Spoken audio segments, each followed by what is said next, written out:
Alright y'all, so I told y'all I was gonna make this video.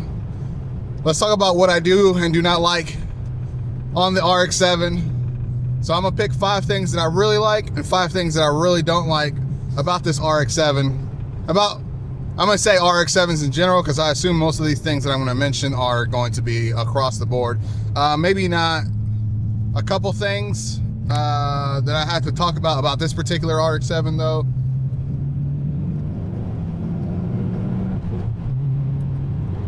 That I got on this particular RX-7. There's a few things that are from the car itself that I don't like, and I have to fix. And those might be like just miscellaneous things that I throw in throughout all this video. So number 1 thing I don't like about the RX-7, and everyone that has watched me since the beginning of this channel knows that I used to own a Mazda Miata. Not any Mazda Miata, an NA Miata. So the first generation Miata, that thing was small. The smallest car I have ever been in. However, you would think RX-7 being a little bit bigger would have more space inside the car. It doesn't. It doesn't have more space inside the car at all. So I am 5'8". I am, so this matters, by the way, all this stuff that I'm telling you about myself. I'm 5'8". I have a 34 waist in the US. I don't know what that translates to other countries. 34 waist in the US. And I am 215 pounds. Now, obviously, you guys have seen me. I'm not a big dude.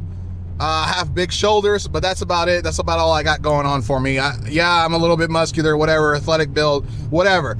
But besides all that, I struggle to get in this car. I struggle to get in this car because it is small. And it's not just small, it's also a coupe. With the Miata, I literally drove all the time with the top down, unless it was like freezing cold, which it is today. Today, we're looking at 23 degrees right now, Fahrenheit. So because of that, I was fine in the Miata because I could take the top, drop the top down and just drive it with the top down. And with the top up, I still had about 2 inches or so in this car, about the same 2 inches. About the same 2 inches. And the funny thing is, this car is bigger. It has back seats, which are unusable, but it is bigger. Now, kids use the back seat just fine, but adults, no back seat for you.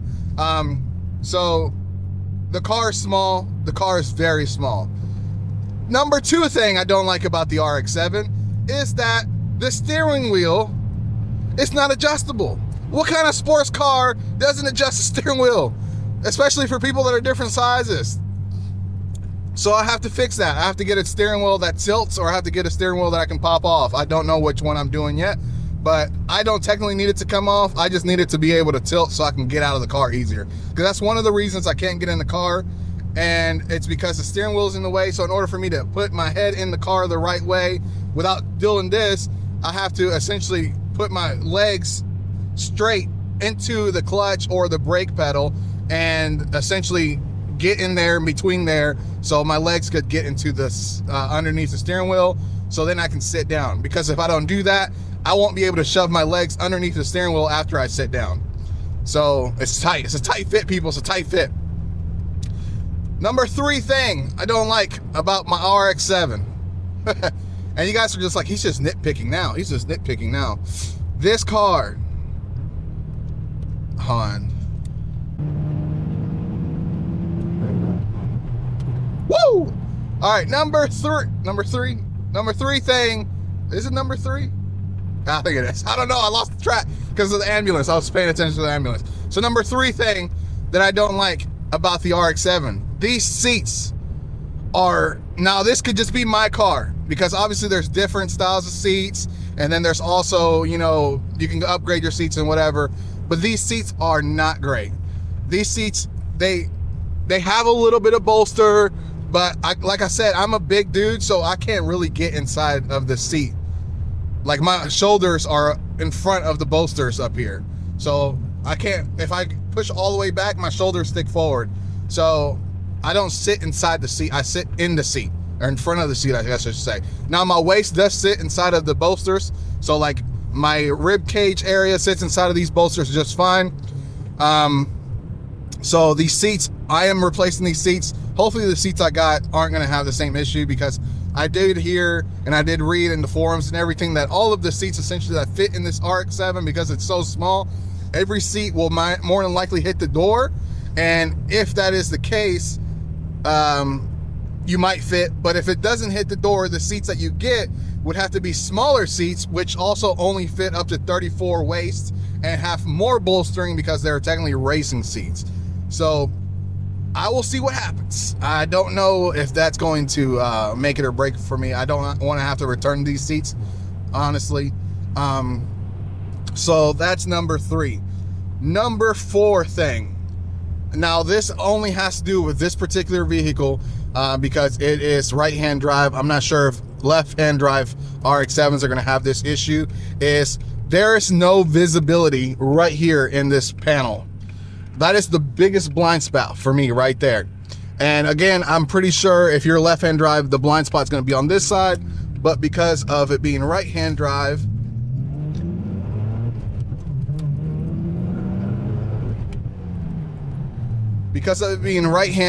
I think my blind spot's right here. Now, for most people, because of, you know, the way we drive in the United States, we usually are turning right at the light. So that means we can turn without waiting for traffic essentially to stop. So they don't have to get a red light. We can turn. Obviously, there's places where you can't turn on red, but for the most part, you can turn right on red. However, because of that, if I'm turning right on red and there's already a curve at the street for you to turn right, I cannot see if cars are coming. So that makes sense, right? Because if you're driving in Japan or something like that, it's probably the opposite. So you can see better this way than you can if you are, than if you were in a right-hand drive vehicle in the US.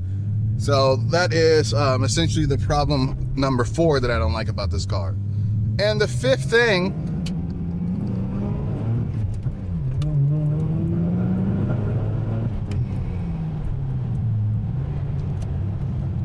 I don't like about this car, this is the last thing that I can mention, because honestly this car is amazing. This is the last thing I can mention, and it's not even anything really crazy. It's the fact that I have some imperfections on the car that I have to fix. And I'll show you those imperfections right now. Actually, I'm recording this video so I can have footage for the other video that I posted, because some of these imperfections I needed to show them in the last video, because I was talking about my experience importing this car, or not importing this car, but buying a car that was imported. So that is essentially why I'm showing it in the last video as well. So you'll see it 2 times, which is, you'll be all right. So I'll show you those, but there's some imperfections. There's 2 dings on the doors here, right above the doors. I was told that it's because it looks like somebody tried to break into the car. And also the diffuser is melted because of the exhaust. The exhaust is too close to the little diffuser that comes stock with the RX-7. So that is melted. So I have replacement parts coming for that. I have a front lip for the front bumper. I have side skirts or side steps, whatever they call them, and I have a new diffuser. However, before I get into the things that I do like about the RX-7, those things have been delayed. They got shipped in December, and the last scan, the first scan that happened was on January 2nd, and I assume it was because all the holidays and everything. But then after that, it got scanned and scanned and scanned in Miami and Miami and Miami, and it never moved from Miami. And then all of a sudden it got a scan on the 14th, and that was the last scan. And as of today, that's 9 days ago, and there's still no scans after the 14th. I did a missing mail request. I have already told the seller that he needed to put in a international, because it was an international shipment, put in an international claims, and I would do the same as well, because he's gonna have to get refunded, because he's gonna have to ship the same product twice, so he's gonna lose out on that. So yeah, that's where we're at right now. So 5 things that I really like about the RX-7. Now, these cars, everyone will tell you this, these are one of the best looking cars out there. Obviously, you can compare it to like a R34 GTR. You can compare it to a Supra or whatever. Everyone has subjective opinions about every car that came out in the 90s, every JDM that came out in the 90s. But this one, by far, is one of the best looking ones. And I think ranking-wise, if I was to rank all of like the best JDM cars that came out in the 90s, I would probably have to say a nice looking NSX, because it can't be like I don't know, I like the wheels that come with the NSX aren't my favorite. So a nice looking, nicely done NSX probably looks a little bit better than the FD RX-7. But after the FD RX-7, we have I would say the GTR, then I would say the Supra. And that's the way I see it. I obviously, I'm also biased because I have an FD, but I still think that the NSX does look a little bit better than the FD. It has sharper lines versus this one has curves. I know you're going to say the R34 GTR has sharp lines and the Supra has curves too. I just don't like the front end of the Supra, like the bumper. There's not really like a lot of customization you can do on that unless you go with a full blown body kit. So even like the front lip on the Supra is just really like super plain. So that's why I put it lower in the tier there, which, that's just me. Everybody has their own subjective opinions, obviously. Number two thing that I love about the RX-7. The RX-7 is by far the funnest car I have owned, bar none. I have driven other cars. As you go through this journey with me, you'll see me drive other cars, and maybe my opinion will change or maybe it won't. But for the most part, right now, the RX-7 is the most fun I have ever had in a car ever. And the funny thing is, I talked about the Miata earlier. The Miata was really fun as well, but it didn't have the speed factor that this car has. This car, speed-wise and weight-wise, it feels like a Miata on steroids. Like, it's beautifully done. It's perfect. It is stock. I haven't even done anything to it. The only thing that had been done to it is the exhaust and the fuel pump, and those things are going to make it or break it, So I do plan on doing air intake. I do plan on doing an intercooler. I still haven't decided if I'm going front mount intercooler, stock mount intercooler, or if I'm just going to go V mount and go all out. I don't really know because the price points are so crazy. Like, you can get a standard mount or stock mount intercooler for the same price as a front mount intercooler, but they have different things. Like, front mount intercooler opens up the engine bay, it puts the intercooler in front of the radiator, but the standard mount or the stock mount intercooler keeps it in the same place, so it's like OEM plus essentially. So that is the thing. And then we also have the V mount, which obviously takes everything out of proportion, changes the entire look of the engine bay as well. So those are the things that I needed to talk about. Now, the car screams. It's a Rotary, right? It's only 2-rotor. Supposedly, displacement is weird with rotors because it doesn't mean the same thing as if you were, with a piston engine. So it's only 1,300 cc's or 1.3 liters. So it doesn't sound like it's a lot, but because it's the car that is a lot. And you could do so much with just those 2 rotors. And obviously, people will do bridge ports, street ports, peripheral ports, and all that. I'm not going to do anything like that unless I need to rebuild the engine. So unless the engine has to come apart, I'm doing none of that. So the number 3 thing that I like about this car, or that I love about this car, I guess I should say. So regardless of the steering wheel not moving, right? Everything in this car is so driver focused. Like, even me doing the radio, and the radio being right here behind the which I'll show you guys, is behind the shifter and right in front essentially of this whole area where you have the shifter and the e-brake. So even though it's right here, my hand does fit in between the e-brake if it's up, and if it's down, obviously it doesn't matter because I just put my hand over the e-brake. But I can press the buttons on this doubled-in radio just fine, and I have no problems with that. The problem with that is that now the shifter is in the way, which is fine. I guess it's fine. But everything is so driver focused that it's hard to even say that this, besides the steering wheel being, stationary and you can't move it, everything feels like it's just for me. Like, even when somebody sits over here, everything's facing me. They barely can even see what I'm doing. Obviously you can see the screen and all that, and you can see but I'm just saying, like, for them to be immersed in the driver experience is not going to happen. Versus most cars have it all flat, facing pretty much this direction. So the passenger, which obviously normally the passenger would be on this side, would still have the same visibility and everything. It would feel like they're pretty much able to control the car. But everything's so driver focused in this car.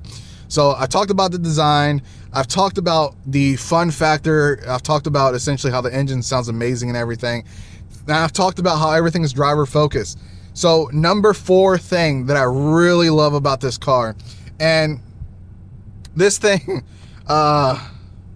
it's not even something that comes on the car, but this exhaust sounds ridiculous. This exhaust, obviously, it's just a cat back.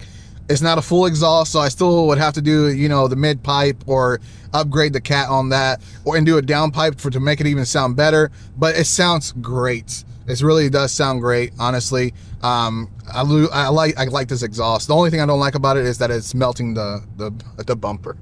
And the final thing that I really love about this car, and this is gonna sound so like crazy because this person is so superficial, he can't do anything on his own. All right, I came from a Miata, and the Miata, I had to roll the window, baby, roll the window. And obviously I've had other cars, and like the Ram I had, you know, one push, all the windows open. My wife's Palisade, one push, every window opens. The Miata, I rolled that thing. I got forearms for days because of the Miata, all right? In this car, one touch on the driver's side opens the window, okay? Obviously, the passenger side, you still have to hold down, but it's still automatic. It's not a manual thing. You know, you press the button, everything's electric. So for a car from 93, I know there's other cars that do that, you know, whatever.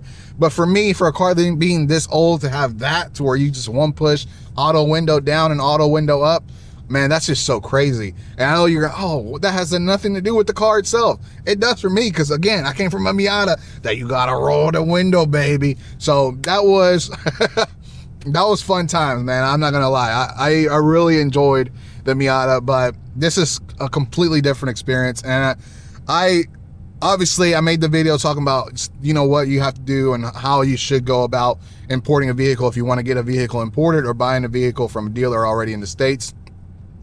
But this experience has been an amazing experience, regardless of all the bad things that happened with this car. Honestly, I wouldn't trade it for the world at all, because everyone should experience something like this. And I've reached out to people that I know have like decent cars and everything. Like my cousin, the SRT4, you know, you can't compare it to an RX-7. It's an SRT4 versus this is an RX-7. Front wheel drive versus rear wheel drive. His has like 430 horsepower to the wheels. This only has like 210 horsepower to the wheels. Maybe a little bit more. I'm not really sure, but it's apples to oranges at that point. You know, his is a 4-cylinder. This is a 2-rotor. Completely different things. So obviously, I try to reach out to people, say, hey, I know you got a cool car. You know, let's just do like a video together. You know, I show off my car, you show off your car, you drive my car, drive your car. We talk about it and everything. And then, you know, that's a video. And obviously, I want people to experience this as well, because, you know, at the end of the day, this is something not a lot of people get to experience. So I have 2 more. Actually, not even 2 more things. I have one thing that I just have to talk about. The antenna, come on. Why does the antenna have to come up every time the radio's on? So, all right, let me show y'all. So this antenna, man, what is this? Look at this. This thing is taller. It's as tall as me, man. That's crazy. Yeah. So I still haven't got in there to disconnect the antenna and make it not come up every time I move the car. So that is essentially one thing I'm working on. And that's it. The car is amazing. The car looks great. Car looks immaculate overall. No complaints.